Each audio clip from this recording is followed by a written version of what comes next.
Tungod kay hinimbata, wala na tay problema. Tungod kay himasa na ta og Biblia, wala na tay kabalaka.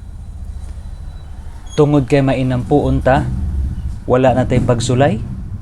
Higala og mga kaigsuunan, ang ato nga pagkahinimba, ang atong pagkahimasa og Biblia, og ato nga pagkamainampuon, dili garantiya nga sa problema, kabalaka ug mga pagsulay, exempted ka. Sa imo ug ako nga pagampo, ayaw pangayua nga sa mga problema, pagsulay ug mga kabalaka ug nagkadaiya nga mga suliran o mga pag-antos ni ini nga kalibutan, malikay ka.